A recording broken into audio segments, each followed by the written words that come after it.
Good morning, everyone. Good morning if you are on the West Coast. Good afternoon if you are east of the Mississippi. Thank you for being part of today's webinar on really taking a look, taking a deeper dive on the research that the Urban Institute had conducted in the last year. The principal investigator is Dr. Lena Zhu. She's joining us and she will be the presenter. And we really could not have done this if it wasn't for the partnership with Wells Fargo. Data is very important. Data we feel and we know and we practice here at AI. Good data is really a good basis for policy work. And that's the core mission of ARIA is to recommend and advocate for policies that impact homeownership for Asian Americans, Native Hawaiians, and Pacific Islanders. And we really cannot do this without data to point to. And so the partnership with Wells Fargo enables us to be able to actually get good data. Speaking of good data, Mr. Data himself, Mr. John Wong is here. So, John, I just started. If you can please just kind of like preface the whole webinar with why data is important for ARIA. And Eric Tai is here with Wells Fargo to share some sponsor remarks, toss it back to you, and then you will introduce Dr. Lena Zhu. John? Certainly. Happy. So, to put in the context, data almost stereotypically has always been important for the AANHPI segment. And the reason behind that is that we need to know that whatever position we take has some backing and relevance behind it. And so sort of the context for this particular study is that understanding of data is not constant. There is an evolution in the process. And the evolution for this particular study, starts off with a look at the Asian American Native Hawaiian Pacific Islander segment as being disaggregated, that it's not one singular characterization. But from there, it evolved and more looking at, well, now that we understand their different segments, how does homeownership play a role in their lives? And from that, it's continued to evolve as not just an individual, but the segment itself. So let's have our response from an organization that has made this all possible, and I'll come back with some final intros for Lena. Please, Eric, or Thanks, John. All right, so good morning, good afternoon to some of you guys on the East Coast. Thank you so much for being here. I have to say I'm genuinely excited to be a part of this conversation today, and a real thank you to ARIA and the Urban Institute for putting this research together. It's exactly the kind of work that our community needs right now. So at Wells Fargo, we talk a lot about home ownership, and the reason we keep coming back to it is simple. It's one of the most direct paths to financial stability and long-term wealth that a family can really take. So when a study comes out that takes a hard, honest look at what that path actually looks like for AANHPI households, we pay attention. And there's genuinely good news in this data. The AANHPI community has grown enormously, and homeownership has grown right along with it, from around 52% in 1990 to over 60% today. That's real progress. That's families building roots. But here's what I think is most important about this research. It doesn't stop there. It actually looks beneath that number. And when you do, you find a community that is deeply diverse, with experiences that vary depending on income, where people live, whether they're first generation or third generation, and what cultural background they're coming from. So because many AANHPI households are navigating the US housing system for the very first time without the generational knowledge or wealth that can make that process a little bit easier. And on top of that, there are still real structural barriers, language access challenges, and affordability pressures that are especially acute in places like California, New York. That's exactly why partnerships like this one exist. So thank you again for having us, and I appreciate being here. Thank you, Eric, for those comments and making this all possible. I'm excited that Dr. Lena Zhu is here to present this because she is really the brainchild, along with some other individuals, in fact, from your organization, Eric Wells, that helped kind of craft how to think this. I had a little role in kind of pushing them along, but it's really brilliant what they've done. One of the things that I think Lena's presentation will show is that just like Asians are not monolithic. The path that we all take is not monolithic. It is not identical. I think the real important thing that we learned, that I've learned from this, it's home ownership is the basis, but it's not the only consideration. And I think that the real tools that we have are expand beyond just entering home ownership, but all the stuff that leads up to it, from the time that you're homeless and then beyond, that where what homeownership allows you, decisions you make in your life, and how it ultimately leads to wealth generation in a very healthy way. And one of the things I'm close with before I have Dr. Zhu speak, all this has kind of led to a concept that Aria is looking at called financial serenity. And what I mean by financial serenity is just peace of mind. And we talk about wealth generation, and part of it is not just growing wealth just to grow wealth. It's to get to a point where you have a comfort level. Now, I'll give an example of my mom and dad. Immigrants worked in pretty menial jobs, saved some, had very minimal Social Security. But they bought their home, paid off the mortgage, didn't have to worry about where they lived anymore. And their older age, they didn't have a lot of money, but every Social Security check they got, they had to spend it for their grandkids and their family.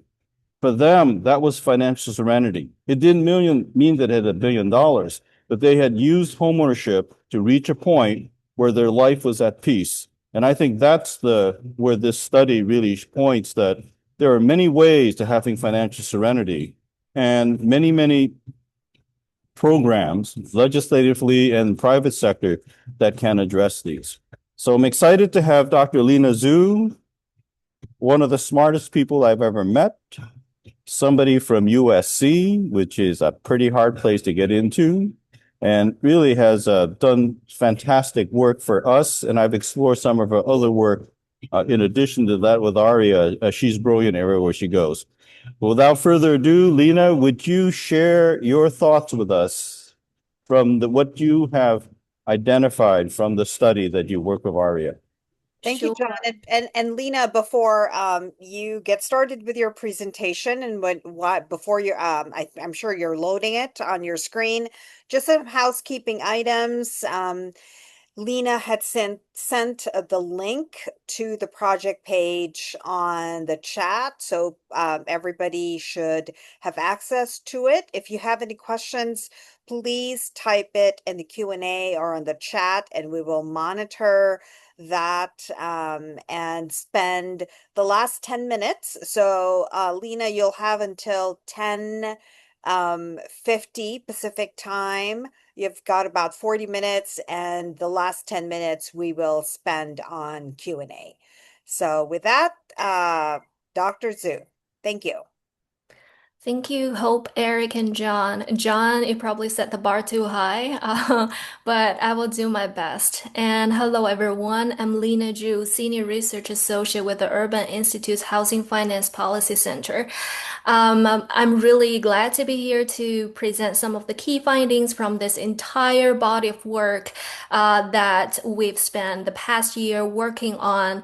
So I just shared the link to the project page in our chat box. products, but I would like to spend 1 or 2 minutes sharing my screen and kind of quickly walk you through this project page because this is one of the most important milestone of this entire body of work.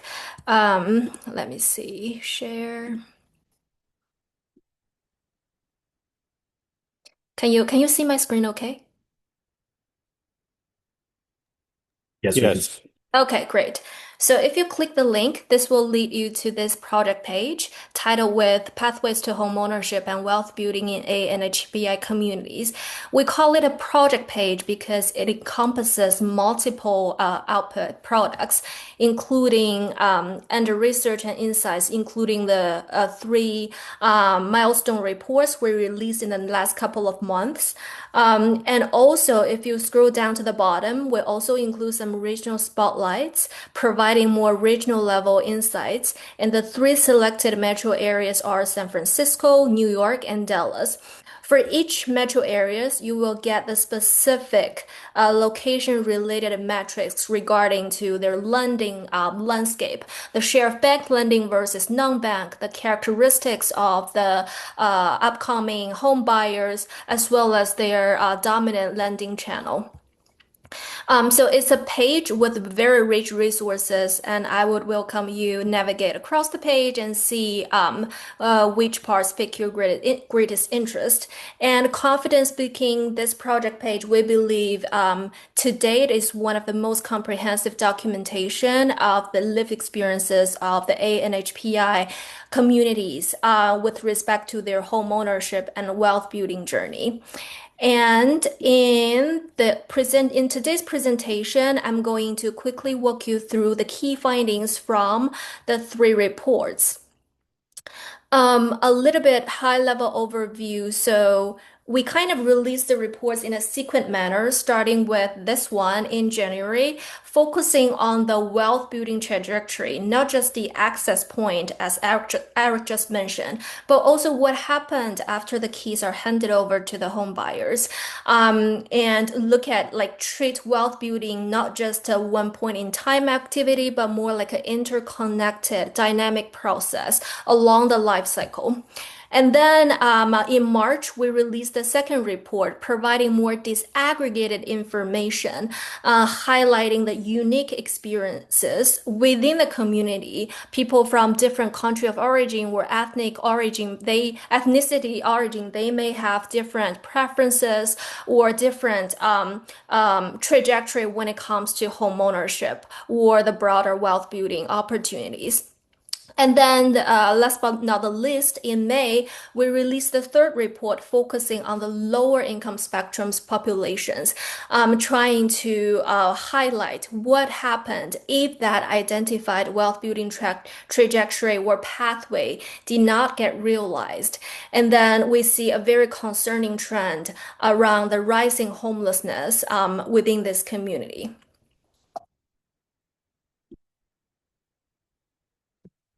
So why we started with this research or this body of work?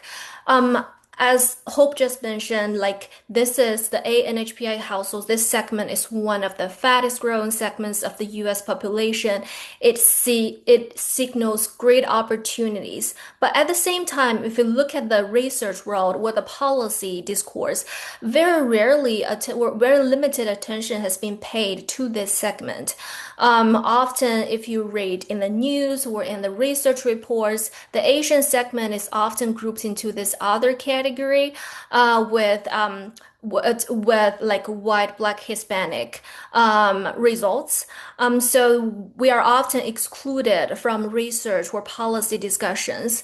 And at the same time, the nation experiencing a rising affordability crisis, increasing housing costs, escalating climate risk, and we know that the A and HBI segment is highly concentrated in coastal areas. So the communities are also highly exposed to those escalating risks, which may further intensify the affordability crisis in the long run. So all those factors are motivating us to provide more evidence and do more research to highlight the unique needs of this community and amplify the voice of the community so that we can further participate in more policy-oriented conversations. So in today's presentation, I will summarize the key entire body of research from three dimensions. First, let's start with the wealth building trajectory. What does the overall wealth building pathways look like for this community historically? So I will highlight results based on the data over the past 3 decades to show how historically households have achieved their American dream and also build wealth in the long run. And then the second part is the access is once we know the unique trajectory for the segment, let's zoom in to look at the current landscape. Who are the current home buyers? Where the market opportunities lies, and who has access to those opportunities and who may face barriers. And then moving to the stability one, what happens when households cannot sustain stable housing pathways to conclude with some concerning trends that may merit further investigation. So let's start with the mobility one, focusing on the wealth building trajectory. What's unique about this study is we take a more comprehensive and life cycle approach to look at the wealth building journey. Starting with the access, we look at how households achieve their home ownership and how their home equity grow and sustain over time. But the story doesn't end just at the access point. We also look at how households diversify their wealth portfolio, moving beyond just the investment in their housing into other type of opportunity, wealth building opportunities, financial assets, business equity, retirement accounts, and this expansion and preservation experiences. And then we move on to the later life planning, the intergenerational transfer, and how inheritance and individual transfers may support the upward mobility for the next generations. So starting from the access point, homeownership anchors wealth and unlocks sustained home equity gains over time. I know for this group, we don't need to further motivate the central role of homeownership in the in the so-called American dream, so that's also what the data tells us. So based on the data from the past 3 decades, we see like households, especially for the AANHPI segment, have experienced a rapid increase in their home equity after securing their first home. So we look at the trajectory of home equity over time. The x-axis here represent the time they hold their home. So within first year of their first home purchase, households were able to accumulate over $180,000 in their home equity, and that number rise to over 340,000 just within 10 years. And if they are able to sustain home ownership into later life, for those who own their home for more than 20 years, they own on average $500,000 in the form of home equity. So this signals the vital role of home ownership in anchoring the wealth building trajectory. So then one interesting differentiator factor for their segment as compared to other racial and ethnic group is the way they use their home equity to support other life needs. So this chart illustrates a very interesting co-movement between home equity extraction and their home equity growth trend. We see a very parallel correlated movement. The increasing share of households started to tap on their home equity over time with the rise in their home equity accumulation. signaling a way to convert home equity into a more liquid type of wealth to support life needs. And you may wonder, who are those households more likely to tap on their home equity? And one interesting finding here is it is not those income constrained or financially distressed households who are more likely to tap on their home equity. On the opposite, it is the income rate but more liquidity constrained households who are more likely to use HELOCs, cash out refi, or even for older generations, HACMs or reverse mortgages to extract their home equity. And one important metric we look at is the ratio of liquid access to household income. And interestingly, compared to Black and Hispanic households, those who chose to extract their home equity are more likely to be having a higher ratio indicating a more constrained liquidity situation. But if you look at their income, never extracted and ever extracted group, we don't see that like relatively lower income households are more likely to extract their home equity, suggesting it's more like a liquidity buffer. And households who tap on their home equity are more tend to use it to support education, intergenerational family support, as well as health needs. So those are some of the most frequently used type of expenses they tend to tap on their home equity for. And this pattern is especially pronounced for the middle age group. We call it the sandwich generations, where they have to take care of their kids, but at the same time to also take care of their parents. And sometimes when it comes to liquidity constrained households, their income may not be sufficient to have that liquidity buffer. So often they turn to their home equity to support the life needs or those family obligations. And this has very important implications for the industry because this signals that cash out refi, HELOCs, or other financial products may be more important for the Asian segment as compared to other segments because liquidity matters a lot here. And then moving beyond the access, what happens after households bought their first home and accumulated their home equity for a couple of years? Here, this bar chart shows that type of trajectory, like the non-housing wealth part. We see like within the first 5 years or the first 10 years, the increase are relatively modest in terms of their non-housing wealth, but that number jumps to over 500,000 for this segment for those who are in their 50s, 60s, or even 70s. And to further break down their non-housing asset, a couple of categories stand out for the Asian segment, including the retirement accounts, other financial assets, stocks, other real estate equity, as well as business equity. So we notice another differentiator factor for their segment is their financial portfolio is much more diversified as compared to other demographics groups. As compared to, for example, as compared to the Latino communities where the majority of their net worth are in the form of home equity. Here we see for the Asian segment, the portfolio is much more diverse. On top of the home equity, which is the anchor and the starting point, households started to invest in other opportunities and diversify their portfolio over time.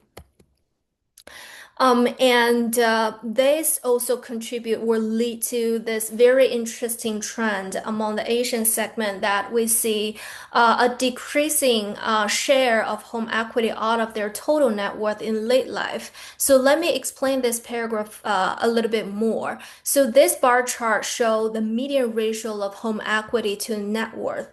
This is a metric as a proxy for how heavy concentration the home equity is in terms of the overall wealth portfolio.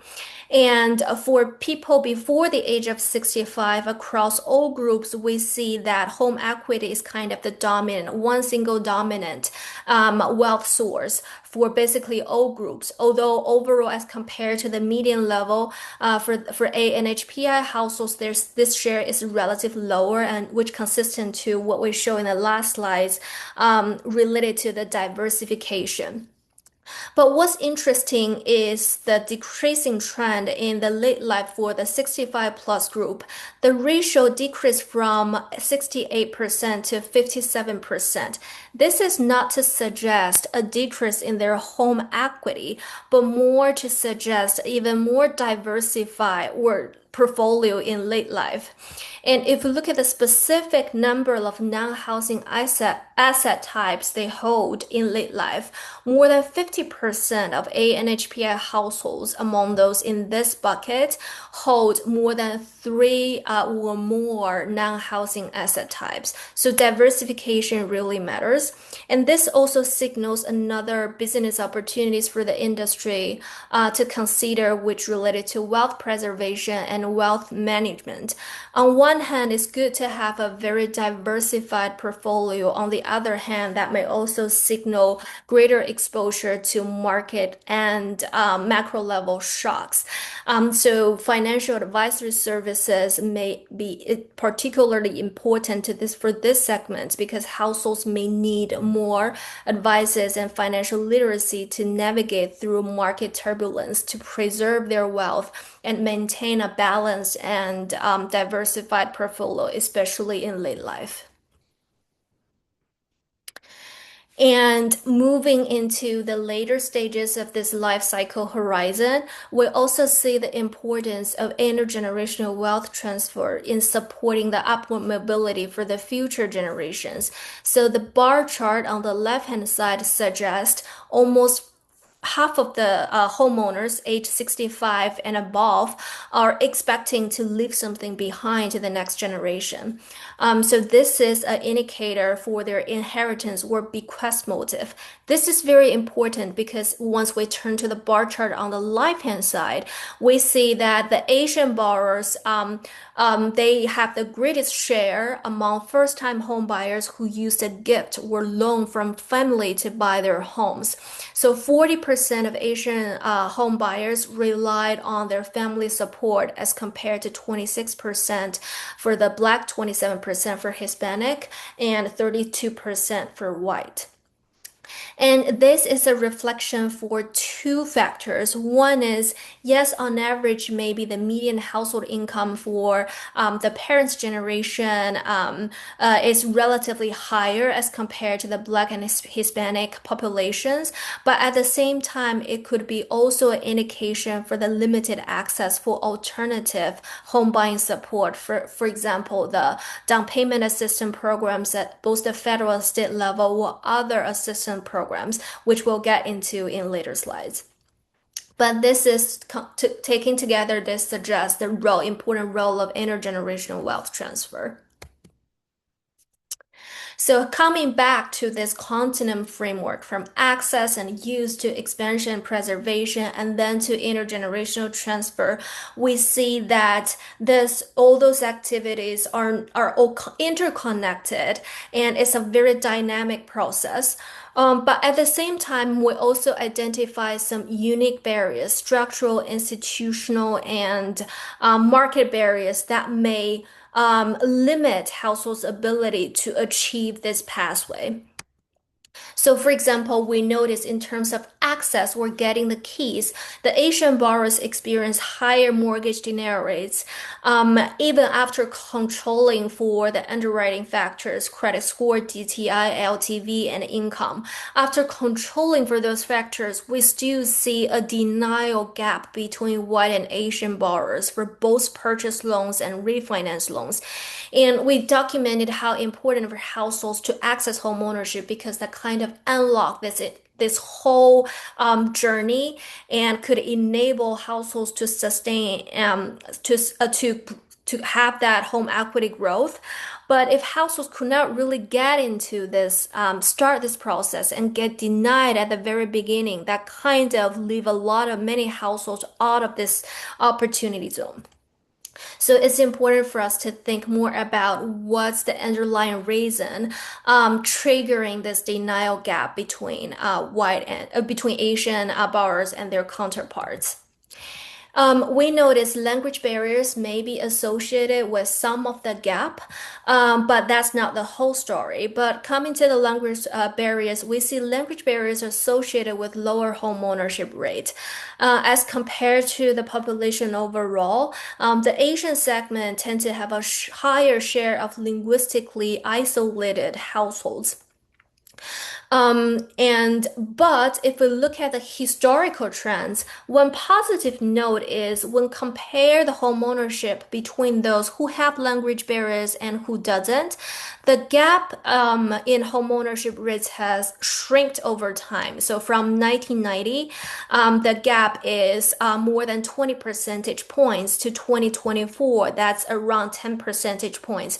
So this is a very promising movement, which may be related to some federal level policy that kind of improve the language barriers and enable more households to have access to different programs. But at the same time, even as of 2024, there's still a 10 percentage points gap between those two different type of households. So language barrier is still one important factor to consider. And back to the denial rate, we also look at the top three denial reason, which I did not include the chart, but you can find the chart in the report. So high DTI, collateral, and the higher share of incomplete mortgage applications are the top three reasons. So other than the language barriers, suggested here, we think some other factors may contribute to the denial gap. For example, the Asian segment has a higher share of small business owners, and often small business owners they don't have the sometimes they experience disruptions in their income streams, or doesn't have the W-2 to be qualified for the traditional type of applications. So all those could lead to the higher share of incomplete mortgage applications, which further lead to the higher denial rate. So implications around how to improve the flexibility with the underwriting and allow more cash flow based underwriting is important to think about for the industry.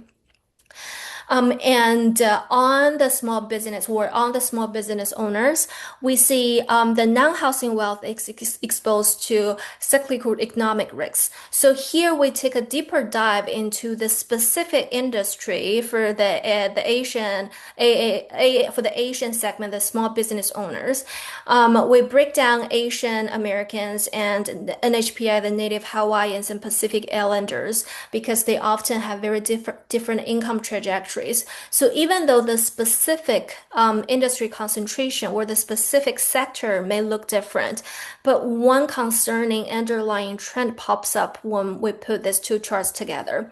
So here we see, as compared to the overall populations, Asian Americans are more likely, for the small business sector, are more likely to concentrate in accommodation of food services, retail, trade. And for the NHPI sector, they are more likely to concentrate it in the construction sector. Those couple of sectors are very exposed to very in terms of the income streams are very susceptible to the market volatility.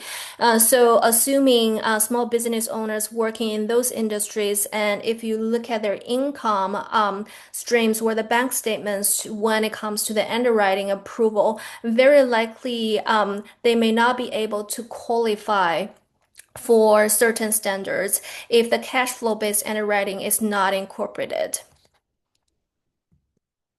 And this also signals the importance for wealth preservation and wealth management, because as households start to diversify their portfolio and on top of the home equity, they may expand their portfolio to include more business opportunities. The volatilities in those income streams may also have important implications for the financial industry to think about how to enable better financial services to ensure the preservation part.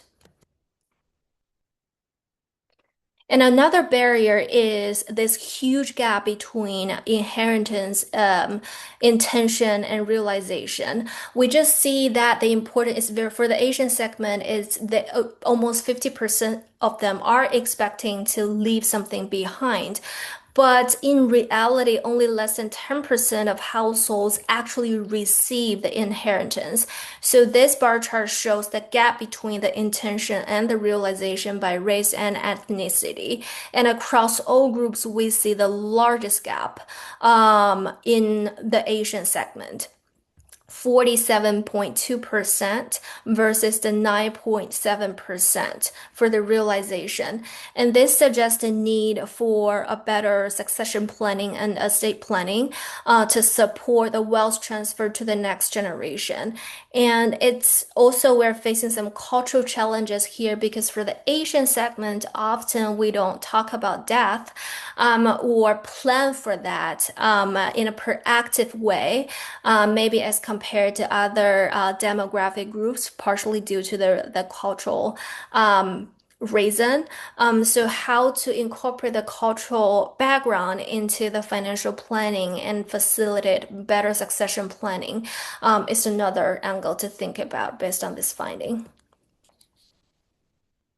So far we've looked at the access or the opportunities, the trajectories, and also the barriers. But what does it mean for the current market? So in the next couple of slides, I will just quickly go over some of the key findings showcasing the market opportunities for this segment. First, we see overall a rapid increase in homeownership rate from 1990 to 2024, from 52% to 63%. That's one of the most rapid increase across all groups. And this was mainly driven by the immigrant households within the AANHPI segment, which is represented in the blue line here as compared to the US born households. And this leads to one of the most important findings in this study, and that is the AANHPIs are the only majority immigrant racial or ethnic groups in the United States. Over 76% of adults populations are foreign born in the Asian segment, as compared to 6% for white, 15% for black, 49% for Hispanic. So we have a greater share of immigrant home buyers, a much higher share as compared to the Latino markets. And this has an important implication because for immigrants, when it comes to immigrants' home buying experience, they may very likely navigate through two different financial systems, one in the US and one in their home country, and often those are very different systems. So we see here ANHPIs are concentrated in prime home buying years, signal great market opportunities for the industry stakeholders. Here we break down the buyers or the population by age, and the circled part are the groups concentrated in 35 to 49 and 50 to 64. And as the NAR research shows, now it's kind of households are, due to the affordability challenges, kind of delay their home buying age. We see a greater concentration in the current prime home buying prime age bucket for the Asian segment as compared to other groups. And this is largely driven by the immigrant population as well as indicated here. Among the first-time home buyers, we see more than 74% of them are first-generation households, which is consistent with the demographic shifts, like more than 65% of them are first-gen immigrants home buyers. But if we look at the share of first-time home buyers who use assistance or a loan from a government or nonprofit agency, typically those refers to down payment assistance or other home buying assistance programs, the publicly available programs. Only less than 6% of first-time ANHPI home buyers are actually tapping on those programs as compared to more than 20% for Black and over 15% for Hispanic. So on one hand, we see a very high share of first-gen home buying populations. On the other hand, very few of them are actually tapping on those available resources, which could be an indication for the limited knowledge into the existence of certain programs from both the government or the lending industry. So financial literacy matters, or it could be a reflection of a heavy reliance on intergenerational wealth transfer, as suggested in the previous slide. And so one here highlight one another interesting finding is if we look at some of the program requirement, the first gen home buying subsidy programs, we see not all of the ANHPI buyers are qualified. They are often ineligible, not because they could not qualify for the income threshold, but more because of this requirement asking for their parents' home ownership status. Because like most of them are foreign-born immigrants, and very likely their parents are still living in their home country. And the Asian culture just have incentivized households to purchase homes. So the home ownership in the home country is often very high. So very likely for first-gen immigrants home buyers, their parents are also homeowners in their home country. But certain programs require that like the parents' homeownership status outside the U.S. If they're homeowners outside the U.S., that will disqualify the first-gen home buyers in the US situation. So roughly over 1 million of ANHPI home buyers are right now in this bucket. This is just a back of envelope estimate about the potential impact of the current requirement, and that could possibly exclude a large number of home buyers out of those program range. But this is more like an upper bound estimate because we don't take into account the income, because often those public assistance programs, they require an income threshold. You need to earn below that limit to be able to qualify. So the actual number of households may be way below this number, but still this signaled a potential market opportunity for this type of programs, not just government-backed programs, but also programs at the local or state level from the financial industry. And moving to some other defining characteristics in terms of lending characteristics for the segment. So Asian borrowers rely disproportionately on conventional loans as compared to other groups. We see over 60% of them relied on conventional loans when it comes to home purchase. And also, they are more likely to rely on bank lending as compared to non-bank lending for both purchase and refi loans.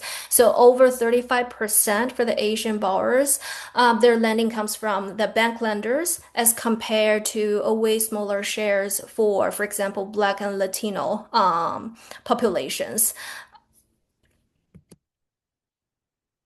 I have about less than 10 minutes, so I will go very fast in the next couple of slides.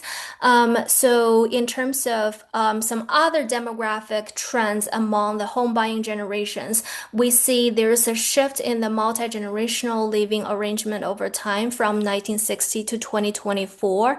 And this chart kind of give you a general sense visually which type gets more popularity over time. And specifically, we see two living arrangements gaining popularity. So first is the two-generation households with adult children and the two-generation households with parent. When I say gaining popularity, it doesn't mean by default this is the more preferred way of as a type of living arrangement. Here it's a more indication of a navigation through the affordability crisis. Because we see often we hear like for Asian and Latino communities, culturally households are more likely like we prefer the larger family size living together. So multi-generational households where living arrangement is often framed as a cultural preferences. But when we look at the regional disparity or regional patterns, we see a greater share of this two generation like co-living with adult children and senior parents in those more expensive competitive markets. And because now, like with the escalating home prices and also the mortgage rates, it becomes increasingly challenging for younger generations to purchase their first home and enter this wealth building up like trajectory pathways. So we see a growing share of them choose to co-live with parents for a certain period of time as a way to save for down payments. And also at the same time, with the increasing cost of in-home care, we also see a growing share of this like co-living with senior parents as a type of new living arrangement to take like to kind of offset the increasing cost of in-home care. So it's more, we see a shifting from the cultural preferences towards a more adaptation or navigation across this affordability challenges, which is something also important for the industry to think about how to design better or more diversified financial services to accommodate the evolving needs of this type of multi-generational households. And in the second report, we also provide some disaggregated information, which raised the question, does this segment needs more segmented approach to reach to more customers? Because AANHPI community is a very diverse community with more than 30 distinct racial and ethnic groups, each with very unique social demographic characteristics, their immigrant pathways. So all this could suggest if we just look at the numbers or statistics as a whole for the community, that may very much likely mask the nuances or the unique needs of the certain individual subgroups. And this is a figure showing the homeownership gains across the more than 20 ethnic groups over time. And the slope here represents how rapid their home ownership rate grows. And overall, we see the rate grows from 52 to 63. But for certain segments, they experience a more rapid growth. For example, for the Vietnamese community, rose from 44% to 71% over the past 3 decades. For the Hmong community, 11% to 55%.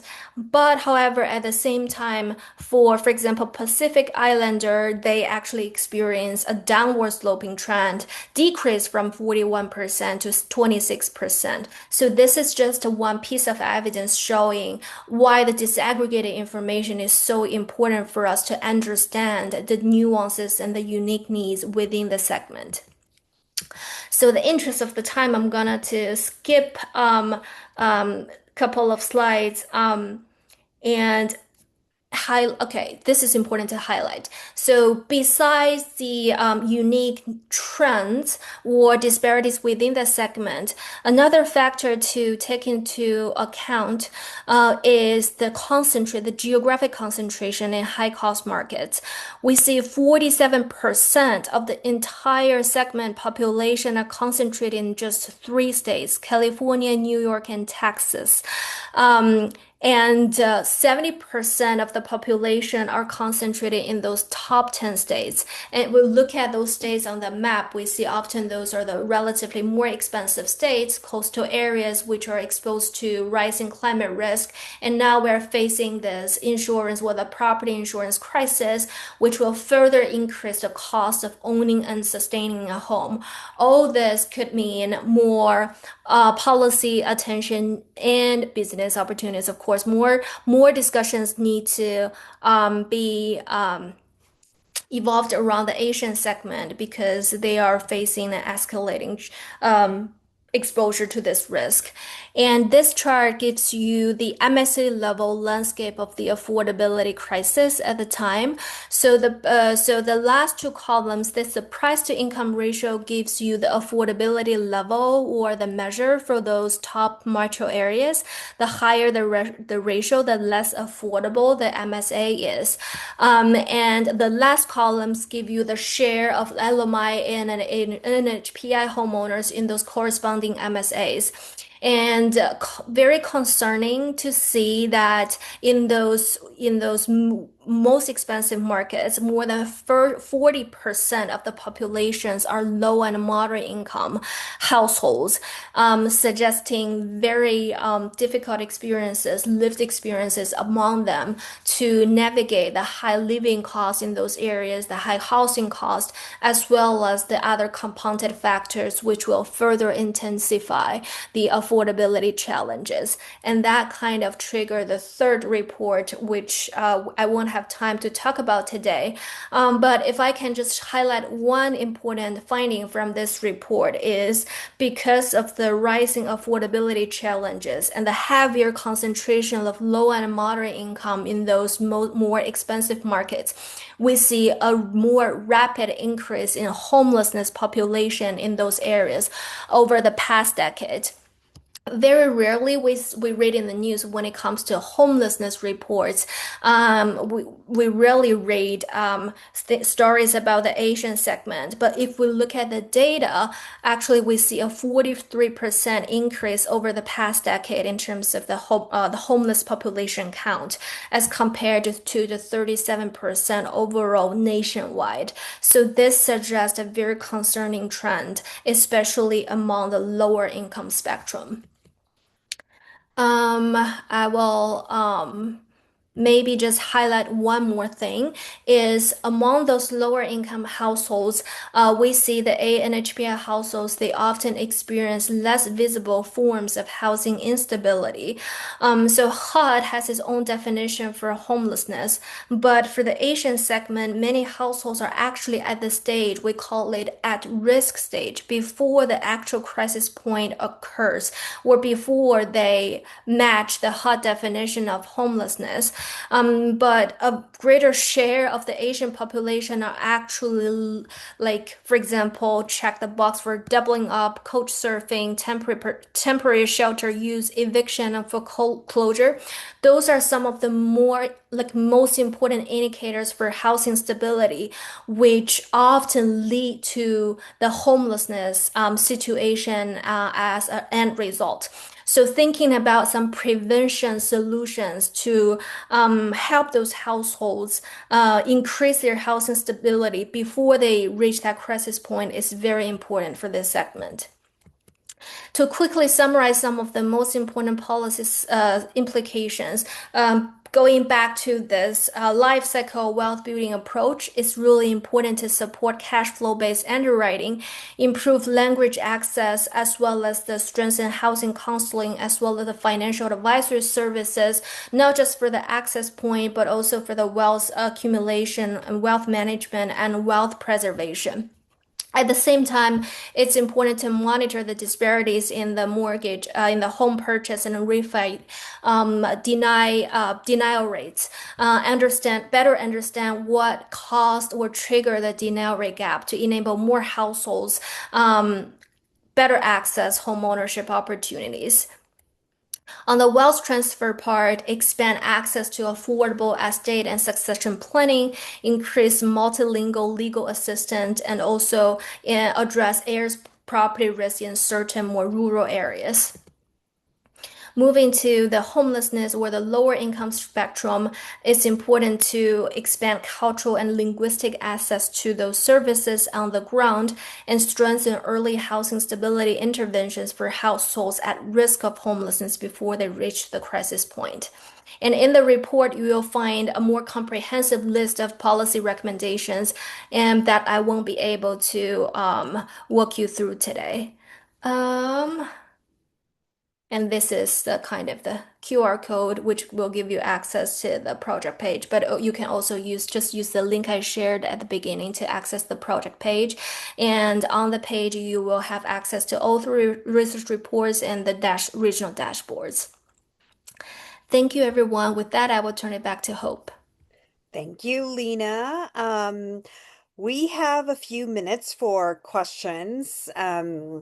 I was sent a question earlier in your presentation, Lena, asking about NHPI, Native Hawaiian and Pacific Islander home ownership, because ANHPI is under one category, one label, right? But if you bifurcate the data, we will see that NHPIs have a very different homeownership journey. Hmm.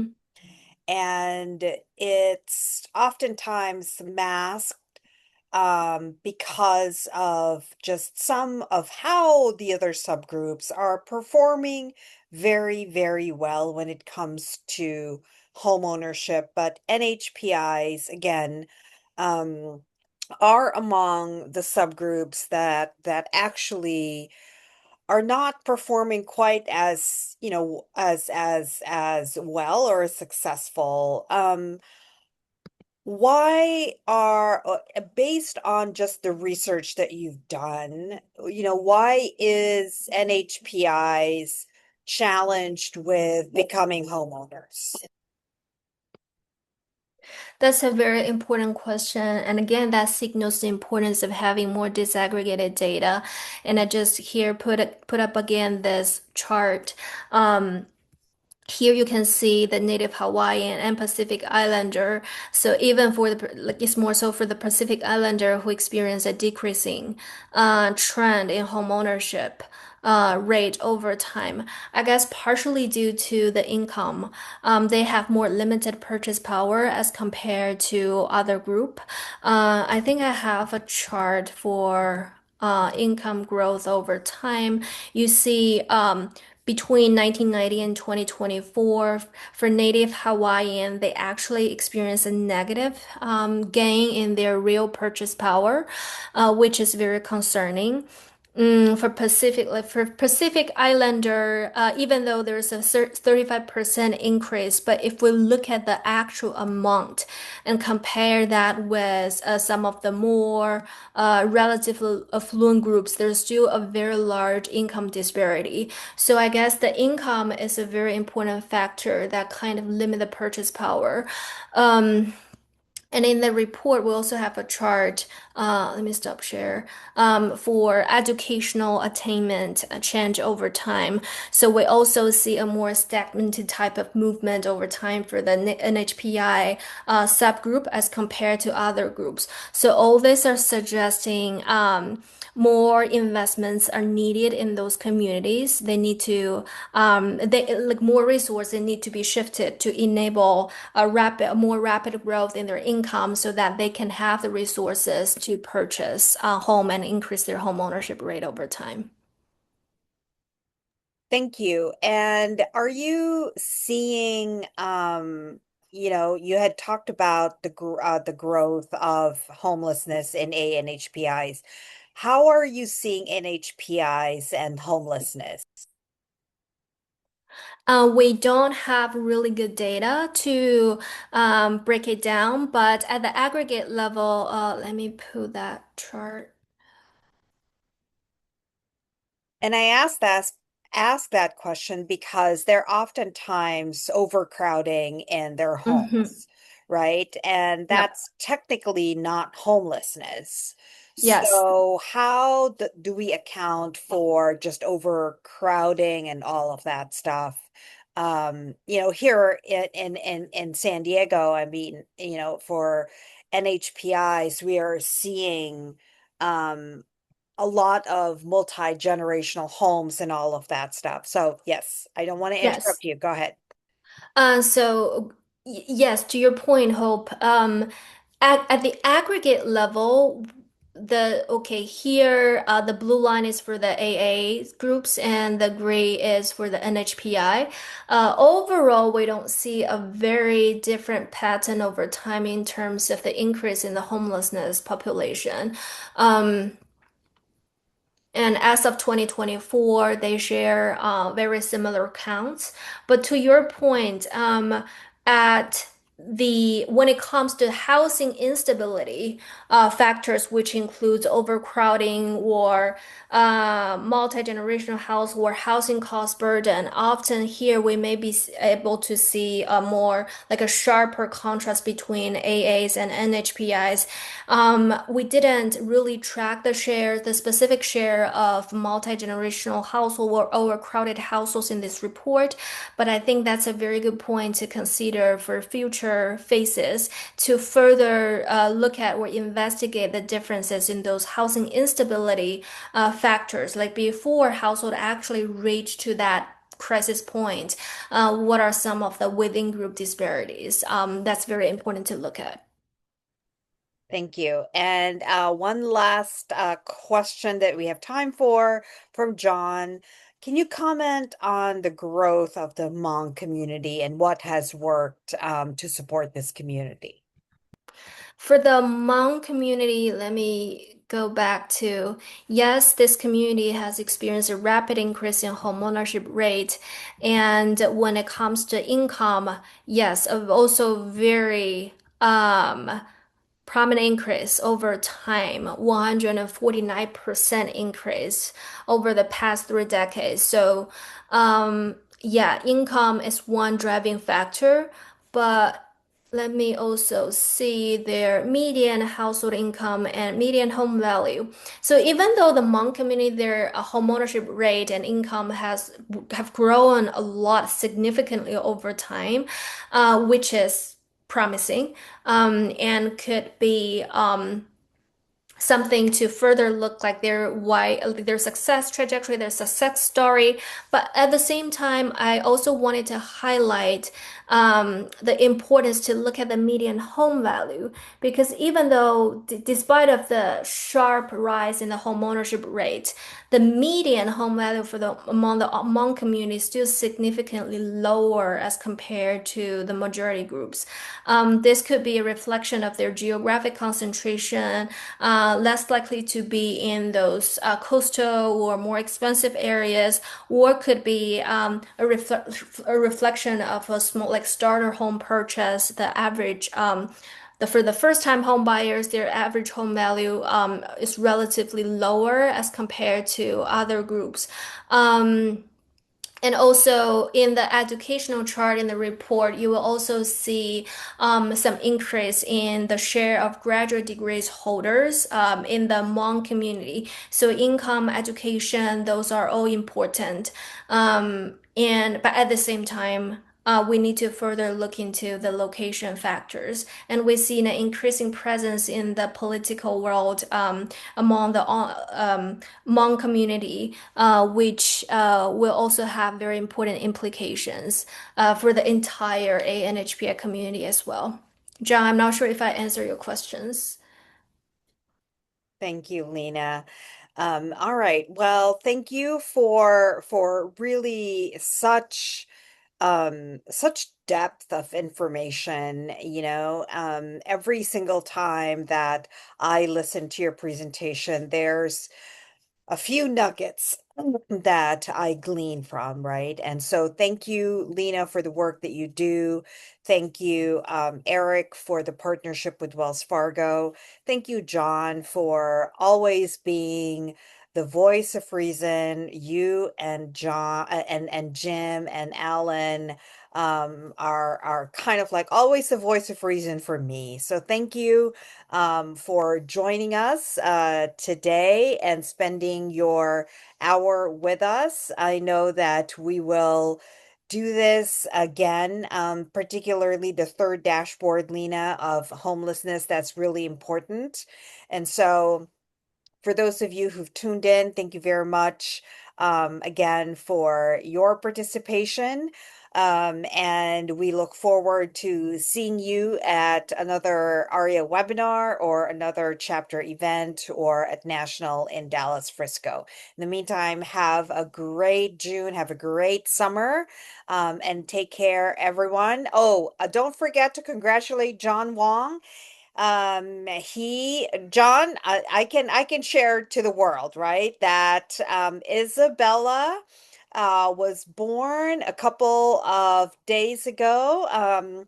John and Betty and Carice and family were anticipating that Isabella would be born around the time that John is celebrating his birthday next week in San Francisco, but she did not want to share a birthday with Grandpa.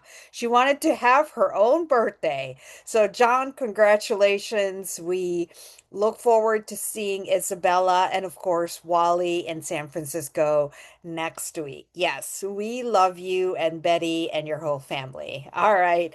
Take care, everyone. Have a great afternoon. Bye. Bye, everyone. Bye.